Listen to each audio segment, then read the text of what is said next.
할렐루야. 오늘 아침에 눈을 떠가지고 제가 아내에게 그랬습니다. 8시 반에 출발해야 되겠다. 보통 선교사들이 오후 예배를 인도하러 가면은 오전에는 가까운 교회에 가서 예배 드리다가 이제 오후에 좀 일찍 출발하는 그런 경향이 있는데 이상하게 오늘 아침에는 그냥 오고 싶었습니다. 목사님께서 말씀하시기를 점심 먹으러 꼭 오라 하셔가지고. 근데 오늘 와서 보니까 진짜 천국 잔치가 이렇게 배설이 되었더라고요. 정말 너무너무 감사하고요. 참 너무너무 기쁘고 행복합니다. 특히 오늘 우리 아침부터 여기 찬양단입니까? 참 진짜 기쁨, 우리 목사님처럼 행복한 얼굴로 찬양하시는데 제가 참 많은 은혜를 받았습니다. 저는 16년간 중국에서 대학 교수로 있으면서 이제 가정교회, 지하교회를 5군데 개척을 하고 193명을 전도했고 그리고 거기다 그 중에서 45명에게 세례를 주고 지금 중국 정부가 너무 어려운 상태였다 보니까 잠깐 비자 발주고로 한국에 나왔다가 3년 전에 필리핀 세부로 또 재배치가 되어가지고 그런 일을 하던 가운데 잠깐 나오게 되었습니다. 사람이 이 첫사랑을 잘 못 잊잖아, 그죠? 저의 첫사랑은 중국입니다. 그래서 우리 필리핀 선교사들이 모인 가운데서도 괜히 제가 구박을 받기도 하고 특히 4세대 선교회 주역할 때 필리핀 해야 되는데 저 혼자 중국 이러다가 뭐 선배님으로 한번 맞기도 하고 그런 일을 당했는데 오늘 찬양이 너무 좋았습니다.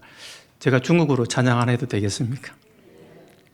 사실 제가 세부에 있는 알처라는 신학대학의 학장으로 섬기면서 영어로 강의를 막 하다가 한 번씩 보면 애들이 저보고 What do you mean? 그래요. 니 뭐하노? 그래요. 그러면 저도 모르는 사이에 제가 영어를 하다가 중국어로 막 강의를 하고 있었던 거예요.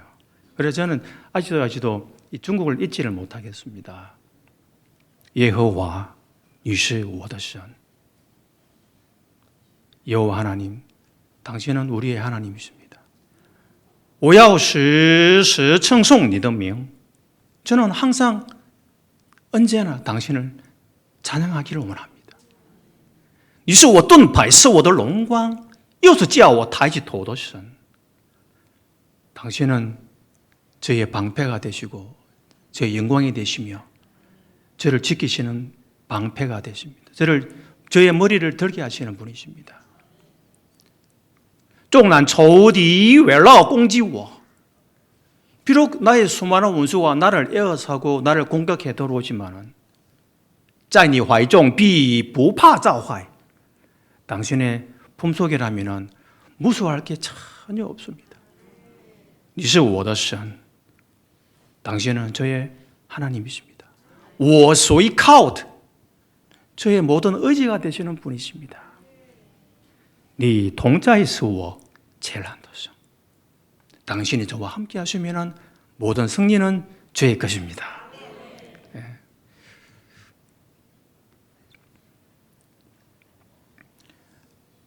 중국에서 지하교회를 할 때는 큰 소리로 찬양을 못합니다. 예배당이 있는 것은 다 가짜들이거든요. 삼자교회라 해가지고.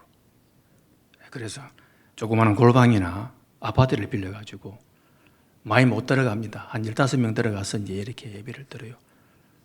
성도수는 5,000명이 되는데 세포 단위로 찢어져 있다 보니까 비밀을 유지하기 위해서 같은 교회 성도지만은 얼굴을 모릅니다. 우리는 찬양을 못해요. 그렇게 시처럼 이렇게 위험합니다.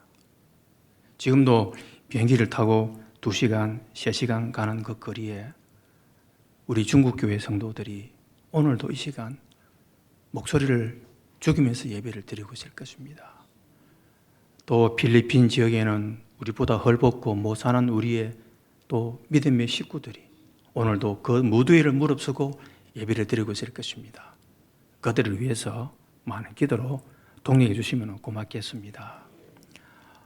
중국을 못 잊어가지고 늘 이렇게 일하다 보니까 몸이 많이 쇠약해졌습니다. 예전에는 제가 목소리가 컸는데 지금은 크게 하지 못하게 하세요. 조금 양해를 부탁드립니다. 사실 제가 무엇을 준비할까, PPT를 준비해서 사진을 보여드릴까 하는 생각을 했다가도 제가 그 전에 중국에서 사역을 할 때에 중국 성도가 했던 말이 기억이 나가지고 그때부터 제가 웬만하면은 PPT를 교회에서는, 그러니까 저를 후원하는 목사님들이나 다른 선교부장님한테는 제가 PPT로 만들어 드리지만은 웬만하면 교회 헌신예배 드릴 때는 제가 그걸 안 보여줍니다. 왜냐하면은 제게 충격적인 말을 했어요. 그 성도가 왜 한국 선교사는 사진 찍는 걸 왜 이렇게 좋아하냐고, 왜 사진 찍는 걸 좋아하냐 묻더라고. 어느 순간 교회에 가서 보여주기식에 거기다가 살을 더 좀 이렇게 찍어가지고, 그지요? 거짓말을 쳐가지고. 그때부터 제가 사진 찍는 걸 웬만하면 자제합니다. 여러분 양해해 주시고 오늘 말씀은 성경 말씀을 전하면서 제 간증을 또 이렇게 해서 같이 어려맞는 시간이 되게 했으면 참 좋겠습니다. 오늘 제목이 선교하고 전도합시다라는 그런 제목인데요. 우리가 전도하고 선교하기 위해서는 오늘 본문에 보니까 첫 번째는 건너가야 됩니다. 우리가 건너가야 됩니다. 오늘 본문 19절에 이렇게 22절에 이렇게 말씀하시죠. 하루는 제자들과 함께 배에 오르사 그들에게 이르시되 호수 저편으로 건너가자 하시매, 이렇게 말씀하십니다. 우리가 저편으로 건너가자 말씀하십니다. 제가 처음 안식년을 나와가지고 7년 다운 안식년을 나와가지고 우리 대전선교본부에 훈련국 사무국장을 제가 섬겼습니다. 이제 선교사를 배출하는 그런 교육기관에 제가 사무를 받습니다. 그러면서 강의를 할 때마다 아쉬웠던 게 뭐냐면은 왜 선교와 전도를 가르치는데 이 교실에서 가르칠까 하는 그런 의구심이 들었습니다. 제가 고려신학대학원 중국인부 MDB 학생들을 강의를 하면서 저는 웬만하면 데리고 나오고 싶었어요. 천안에 있는 신학대학원에서 강의를 하면서 왜 이 선교와 전도를 교실에서 가르칠까 하는 생각이 들었습니다. 물론 이론도 중요합니다. 그죠? 그런데 선교와 전도는 실천신학입니다. 다시 말하면은 안에서는 안 되는 거예요. 책상 위에서 하는 게 아닙니다. 우리가 전도하자 할 때도 모여가지고 기도하고 밖으로 나가지 않습니까? 그런데 많은 사람들이 전도와 선교를 너무 쉽게 생각하시더라고요. 저는 목회는 모릅니다. 물론 목사지만은 저는 단임 목사를 한 적이 없거든요. 그냥 부목사로 7년간 하다가 중국으로 갔을 뿐입니다. 그러니까 저는 단임 목사님의 심정을 전혀 이해를 못합니다. 그런데 제가 중국에서 단임 목사를 하면서 그 심정을 알겠더라고요. 그 교회를 사랑하는 마음. 그런데 중요한 것은 저는 목회보다는 전도와 선교가 제 특기입니다. 한국에 오니까 많은 교회들이 전도와 선교에 지쳐 있더라고요. 특히 코로나19 때문에 교회가 너무 위축되어 있습니다. 전도하러 안 나가려고 하더라고요. 그런데 여러분 중요한 건 전도는 이게 책상 위에서 하는 것이 아니거든요. 전도는 저 문을 열고 밖으로 나가야 된다는 사실입니다. 주께서 말씀하십니다. 야, 우리가 저 건너편으로 건너가자 그럽니다. 그럼 저 건너편에는 누가 살고 있습니까? 오늘 본문 27절은 본문에 이렇게 말씀을 하고 있지요. 예수께서 육지에 내리시며 그 도시 사람으로서 귀신 들린 자 예수를 만나니 그 사람은 오래 옷을 입지 아니하며 집에 거하지도 아니하고 무덤 사이에 거하는 자라고 했습니다. 지금 저 밖에 있는 사람의 특징이 딱 세 가지입니다. 첫째는 뭐냐면은 귀신 들린 자들입니다. 여러분, 우리는 성령의 사로잡혀 살아가야 되는 사람들이거든요. 귀신이 아니거든요. 그런데 저 밖에는요, 귀신에 들린 자들이 살아갑니다. 참 죄송하면 저는 불신자 가정의 출신입니다. 제가 82년도 고등학교 2학년 때 처음 예수를 믿었습니다. 그 전에 저는 물량부르 학생회 총무였습니다. 저는 절에 다녔습니다. 지금부터 수많은 사람들이 절 귀신에 사로잡혔어요.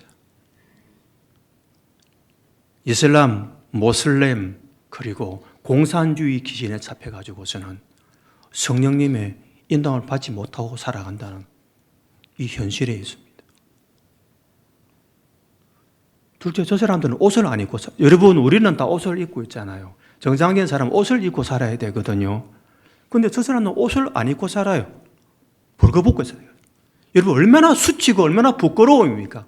저 사람들은요, 예수를 모르는 가장 큰 죄를 지음에도 불구하고 부끄러운 줄을 몰라요. 저 사람들은 죄를 지으면서도 그 부끄러움을 전혀 모릅니다. 심지어 그 부끄러움을 합리화하고 오히려 우리를 비판하고 있습니다. 마지막으로 저 건너편에는요, 사람들이 무덤 사이에 가고 있어요. 여러분, 무덤이라는 곳이 어떤 곳입니까? 죽은 사람이 있는 곳이에요. 산 사람은 무덤에 가지 않지 않습니까? 산 사람은 집에 살아야지요. 왜 무덤에 삽니까? 저 사람은 지금도 사망의 어정한 꼴짜기인 죽음의 자리에서 살아간다는 것입니다. 어떻게 해야 되겠어요? 건너가야지요. 여기 앉아서 우리가 기도하고 찬송하고 열심히 말씀 듣는다고 저 사람들이 예수를 믿게 됩니까? 안 그렇습니다. 건너가야 됩니다. 오늘 우리 예수님께서 말씀하십니다. 건너가야 되겠다. 제자들은 그 이유를 몰라요. 왜 건너가야 되지? 어디로? 저 그라사 땅으로. 그라사는 이스라엘 땅이 아니고 시리아 땅인데. 여러분, 우리 예수님은 선교사였습니다. 여러분, 두로와 시돈 아시지요? 두로와 시돈은 이스라엘이 아닙니다. 지금의 레바논입니다. 오늘 이 땅, 그라사 땅은 이스라엘 땅이 아니에요. 유대 땅이 아니에요. 어디냐면은 시리아입니다. 예수님은 2000년 전부터 이미 비자도 없이 패스포드 일건도 없이 온 유대와 사마리아와 심지어 두로와 시돈, 레바논, 그리고 오늘 가는 곳 이곳 시리아에까지 가서 복음을 전했다는 사실입니다. 제가 2020년도입니까? 갑자기 나오니까 한국에 이 코로나가 돼가지고 여러 가지 모양으로 다 이렇게 정지가 된 상태에 있더라고요. 그래도 선교사가 공짜만 먹으면 되겠습니까? 그래서 그때부터 조그마한 다마스를 하나 사가지고서는 거기다가 붕어빵 기계를 싣고는 전국을 다니면서 복음을 전가했습니다. 선교사의 본분은 복음을 전가한 건 아닙니까? 죽더라도 복음을 전가하다 죽어야죠. 코로나 전 겁이 안 났습니다. 오늘 목사님 말씀처럼 우리 주님의 권세가 지켜주기 때문에 그렇습니다. 제가 울산에 있는 교회에서 복음 전가하고 워낙 그전부터 빨리 와달라는 부탁이 있어서 전라도 광주 광역시에 있는 복음의 숲교회로 그날 주일날 오후에 바로 달려갔습니다. 가는데 비가 엄청나게 왔어요. 아마 제가 이 고속도로를 타고 갔을 것 같아요. 광주까지 갈 때. 비가 엄청나게 왔어요. 저는 생각했습니다. 비가 너무 엄청나게 오는데 여러분 다마스 알잖아요. 조그만한 차. 그 90km도 못 나갑니다. 고정을 시켜놔가지고. 가는데 한 1시간 걸린 것 같아요. 쉬었다 갔기 때문에. 그 다음 날에도 비가 얼마나 많이 오는지 엄청나게 많이 왔습니다. 제가 저 사람한테 말했어요. 하나님께서 무슨 선물을 준비하셨길래 이렇게 우리에게 비를 주시나. 그리고는 그날 붕어빵을 구워가지고 동네 다니면서 전도를 했습니다. 가가호호를 다녀야 그게 전도거든요. 그 다음 날도 비가 오더라고요. 우산도 안 쳤습니다. 장화 신고 그냥 비 맞고 돌아다녔습니다. 열심히 전도했습니다. 이틀을 전도하고 우리가 부산으로 돌아왔습니다. 며칠 지나고 주일 저녁에 복음의 숲교회에 있는 사모님이 우리 집사람에게 전화를 했어요. 울면서 선교사님 참 고맙습니다. 이번 주에 18명이 교회 왔습니다. 할렐루야! 여러분 만약에 그때 제가 비가 온다고 안 건너갔다면 물론 그 전에 주님이 떠다녀서 교회 왔겠지요. 근데 만약 그때 제가 안 갔더라면 그 18명이라는 성도들이 그때 교회에 와서 예수를 믿었겠습니까? 여러분 제가 중국에 가서 가정교회, 지하교회에 가서 중국어를 배우고 전도하는 법을 다시 배우고 그렇게 부대낄 때에 때로는 내가 여기 왜 왔나 싶을 정도로 마음의 실망감과 절망감도 있었지만은 근데 그걸 이겨내니까 제가 가정교회도 개척을 하고 전도도 하고 세례를 주는 목사가 되더란 말입니다. 여러분, 오늘 제가 지하에 가니까, 식당에 가니까 우리 선교사님들 선교 편지가 있더라고요. 거기 후배들도 많이 보이고, 우리 진교교회는 참 어떤 면에서 규모에 비해서 참 선교를 많이 하시는 교회구나 걸 제가 딱 첫눈에 알아봤습니다. 너무 감사했습니다. 제가 조금 더 도전을 주고 싶습니다. 여러분, 더 전도하시기 바랍니다. 더 선교하시기 바랍니다. 그래서 진교교회라 그러면 선교하고 전도하는 교회라고 소문할 수 있기를 주의 이름으로 축원합니다. 그러기 위해서는 건너가야 됩니다. 여기 앉아 있으면 일이 안 됩니다. 두 번째, 전도와 선교가 쉬운 게 아닙니다. 어려움을 이겨내야 됩니다. 자, 우리 예수님께서 제자들에게 말씀하셨죠. 호수 저편으로 건너가자. 그런데 여기 23절에 보니까 이런 말이 나오죠. 현선할 때에 예수께서 잠이 드셨더니 마침 광풍이 호수로 내리치며 배에 물이 가득하게 되어 위태한지라고 했습니다. 예수님께서 바다에 갈릴리 호수에 배를 띄울 때에는 바다가 조용했다고. 그죠? 조용했어요. 조용했으니까 배를 띄웠겠지요. 여러분, 예수님의 제자 중에 5명, 베드로, 야고보, 안드레, 빌립 있잖아요. 예? 베드로, 요한, 야고보, 안드레, 빌립 5명. 요 5명의 특징이 뭔지 압니까? 이 사람들은요, 전직 어부들입니다. 베드로, 요한, 야고보, 안드레, 빌립 요 5명. 이 사람들은 최소한 28년, 30년을 갖다가 갈릴리 호수 주변에서 빼가 굳은 사람들입니다. 농사를 하면 완전 농꾼들입니다. 이 사람들은 배를 띄울 때 벌써 압니다. 오늘은 배를 띄워야 되겠다. 오늘 배를 띄우면 안 되겠다. 위험하겠다. 우리 주께서 건너가자 했을 때에 이 5명이 반대를 안 했어요. 뭐냐면은 당시 그때 일기는 참 좋았다는 것입니다. 그런데 갑자기 광풍이 몰아칩니다. 이게 우연히 일어난 일일까요? 우리가 전도하자, 선교하자 그러면 얼마나 마음이 뜨겁습니까? 그런데 꼭 보면은 거기에 이상하게 말을 하는 분들이 나타납니다. 방해꾼이 나타나기도 하고 여러 가지 모양으로 상황들이 안 좋게 변해갈 때가 많다는 것입니다. 저는 그걸 많이 당했습니다. 많이 느꼈습니다. 제가 붕어빵을 구우면서 전국을 다니면서 선교할 때 선교사들이 그러더라고. 선교사가 그냥 가만히 앉아가고 있지 왜 저리 돌아다녔냐. 쥐가 뭐 잘났다고 저렇게 빵 구우면서 전도하고 다니냐고 그러더라고요. 여러분, 안 그래도 힘든데 그런 말 들으면 더 기운이 빠지거든요. 우리가 전도하고 선교하고 할 때 그 뜨거운 열심이 막 생기는데 주위에서 이상하게 김을 빼는 말들을 해요. 아이고 뭐 다음에 하지 뭐. 오늘도 마찬가지. 주님이 가시는 이 길이 소풍길입니까? 수학여행 길입니까?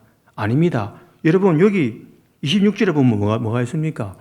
목적이 분명히 나타나고 있어요. 그라사 지방에 미친 한 사람, 물론 다른 성경에는 2사람 나오지만 이 사람의 귀신을 쫓아내 그 사람을 영혼을 구원하시기 위해서 지금 건너가는 길이거든요.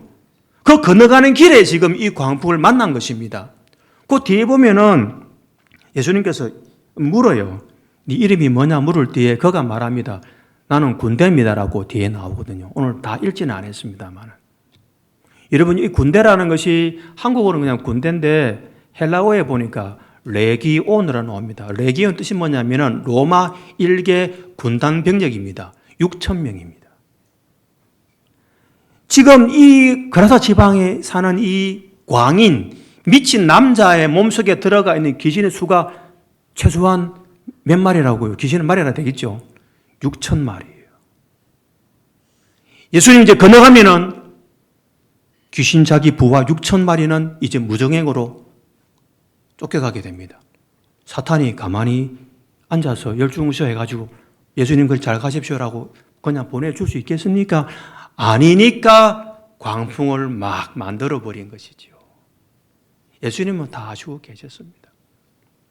여러분 전도와 선교를 할 때 가장 우리가 조심해야 할 것은 우리 내부의 분열입니다.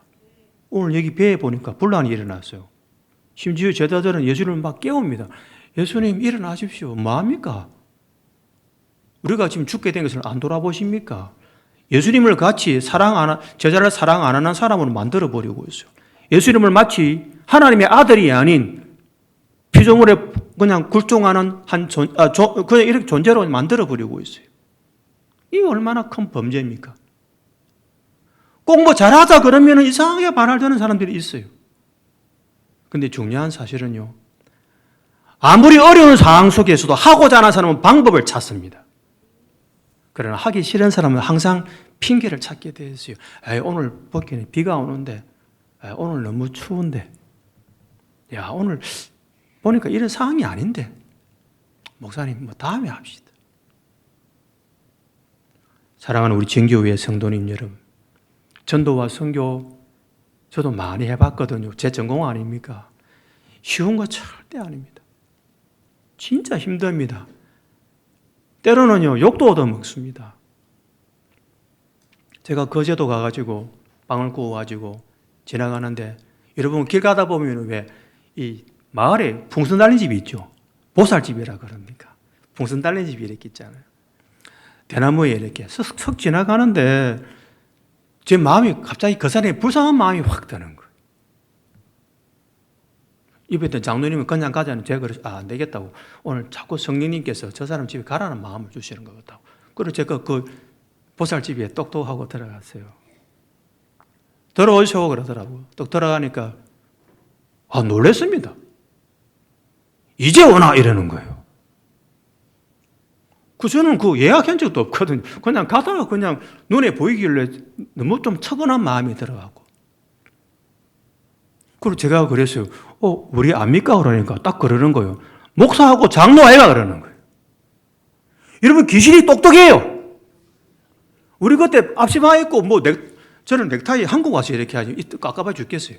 그냥 티 입고 이렇게 빵 구워가지고, 그날도 너무 더워가지고 온몸이 땀이었어요. 그래서 앞치마하고 들어갔는데, 얼굴에 제 이마에 목사라고 적어놨습니까? 딱 오니까 아는 거예요. 목사하고 장로아이가 그러는 거예요.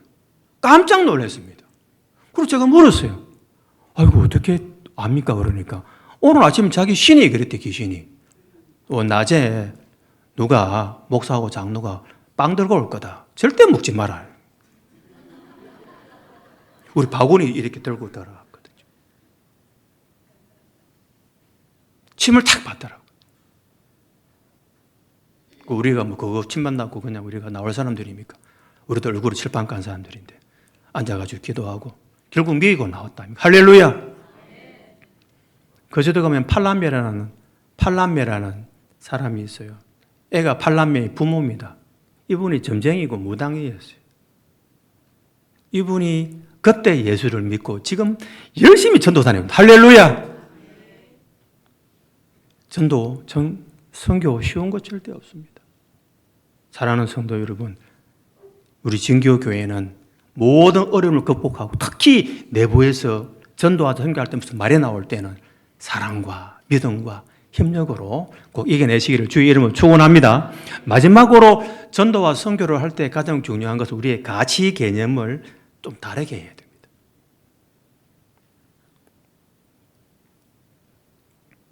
전도와 선교 공짜로 하는 게 아니거든요. 다 돈이 들어갑니다. 여러분도 선교 헌금 하지 않습니까? 피땀 흘린 헌금 돈이 들어갑니다. 선교사가 선교지에서 그냥 맨입에 훅 받아가지고 선교할 수 없잖아요. 저도 신학대학 학장하면서 우리 어떤 지사님이 주신 헌금으로 장학금도 주고 기타도 사고 그리고 애들 공부하는 책도 사고 전기료도 내고 수도세도 내고 공짜가 전혀 없습니다. 그런데 그렇게 큰 돈 들여가지고 전도 선교하면 많아 별 열매도 없던데 이런 말씀하시는 분들 저는 충분히 이해합니다. 그런데 전도와 선교를 하려면 우리의 가치 개념을 달리해야 됩니다. 예수님께서 도착을 해서 물었습니다. 네 이름이 뭐냐 그러니까 이 귀신 들린 사람이 말을 하죠. 나는 군대입니다. 예수님께서 그때 알았어요. 그리고 축사를 하십니다. 귀신아 나가라 그랬습니다.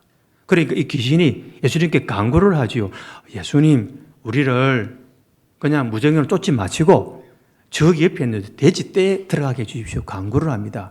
마가복음 5장에 보니까 돼지 수가 대충 나와요. 대충 2,000마리로 합니다. 2,000마리. 여러분 돼지 한 마리 가격 아십니까? 지금 30만 원에서 40만 원 선입니다. 한 마리의 가격이. 도살하기 직전에. 자, 그러면은 30만 원으로 치고 30만 원 곱하기 2,000마리 해보십시오. 가격 나오지요. 6억입니다. 6억. 지금 현대돈 6억이 2,000마리거든요. 그때 주께서 말씀하십니다. 그래, 돼지에게 들어가라 그럽니다. 그때 돼지 떼들이 그 빌타길로 막 몰살해버리거든요. 들어가서. 사람들이 깜짝 놀랐어요. 이 돼지 주인은 눈 깜짝할 사이 6억이, 자기 돈 6억이 그냥 사라져버린 것입니다. 그러고는 주님께 간청하지요. 제발 우리 마을에서 좀 떠나주십시오. 제발 좀 떠나주십시오. 여러분, 혹시 신들리스트라는 영화를 본 적이 있습니까? 거기에 보면은 신들러라는 사람이 나중에 독일이 멸망당할 때에 자기가 구조해준 사람을 다 안전한 지에 넣어놓고 도망을 치게 됩니다. 그때 유대 랍비가 이런 반지 하나에다가 글자를 갖다가 탈무드에 나온 글을 딱 적어서 보내주고 선물을 해줘요. 그게 뭐냐면은 한 사람을 구한 자는 천하를 구한 것이다.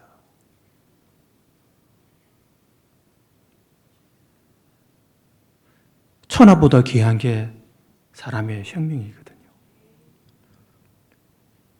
돼지 그 6억보다 더 귀한 게 앉아 계신 여러분의 생명 하나거든요. 이건 우리 주님의 산술적인 계산입니다.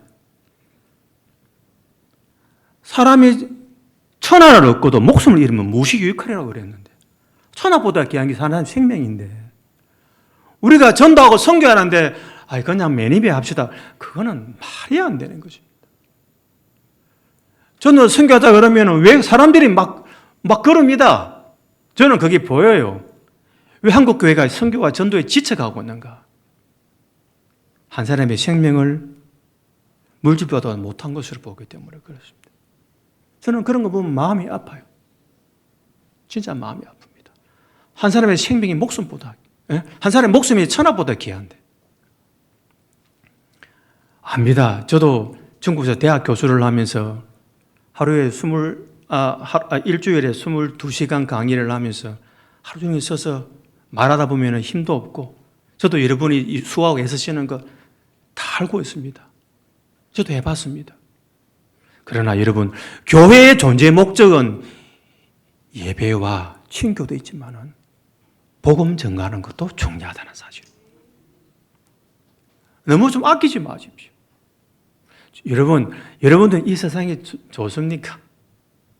우리가 왜 전도하고 선교하냐 하면은 다른 거 다 접어두고 우리가 전도와 선교를 함으로써 예수님의 재림을 앞당길 수가 있거든요.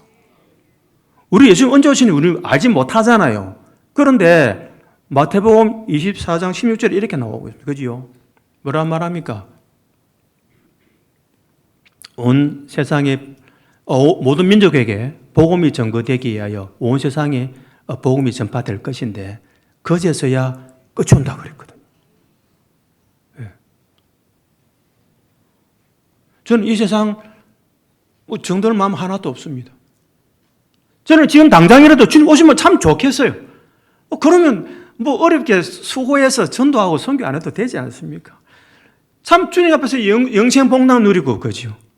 몸 아프신 분도 더 아프지 않고 고통도 없고 눈물도 없고 사망도 없는 그곳에서 얼마나 좋겠습니까? 근데 우리가 그 날짜를 우리가 앞당길 수 있다니까요. 무함으로써 전도하고 선교함으로써 모든 민족에게 복음이 전거되게 해요. 온 세상에 복음이 전파될 것이니 그제서야 끝이 온다 그랬습니다. 여러분 혹시 암살이라는 영화를 본 적이 있습니까? 거기에 보면은 염진석이라는 사람이 나온 거 아마 그럴 거예요. 염석진인가 아마 나올 거예요. 염석진. 이 사람이 원래는 독립군이었는데 나중에 세월이 오르다 보니까 이 사람이 너무 지쳐가지고서는 이제 일제 앞잡이로 변질돼 버립니다.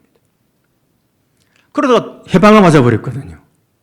악독하게 일제 앞잡이에다 해장을 맞아요. 그 사람은 막 도망다니는 거예요. 결국 우리 독립군에게 발견돼 가지고서는 총에 맞아서 죽습니다. 이제 죽이기 전에 독립군은 물어요. 야, 너 왜 그래 변절을 했어요, 그때? 그때 그 사람이 이런 말을 하지요. 아, 나는 우리나라가 해방될 줄 몰랐다. 늘 편안하게 열심히 자기 돈으로 자기 먹고 살고 전도 안 하고 선교 안 하고 살다가 5분 뒤에 주님 오실 때에 아, 나는 우리 주님 내 때 올 줄 전혀 몰랐다. 이미 늦었습니다. 이미 늦었습니다. 사랑하는 믿음의 성도 여러분, 전도하고 선교합시다. 선교하고 전도합시다. 그러기 위해서는 먼저 저 문 열고 건너가야 됩니다. 건너가야 됩니다. 여기서는 안 됩니다. 기도하고 나가서 전도하고 깨어지고 요거도 먹고 다시 절망하고 다시 들어와서 또 기도하고 또 힘없고 다시 또 회복하고 또 나가서 또 전도하고 또 기도하고 이래야 전도가 되고 선교가 되거든요. 두 번째는 쉽게 생각하면 안 됩니다. 영적 무장을 잘 해야 돼요. 분명히 4번 일어납니다. 누가 뭐라 합니다. 불평을 내세우고 부정적인 말을 해요. 그걸 이겨내야 합니다. 사랑으로 믿음으로 이겨내시기 바랍니다. 마지막으로 가치 개념을 좀 새롭게 하십시오. 돈이 문제가 아니라 한 사람의 생명이 문제입니다. 기도하겠습니다.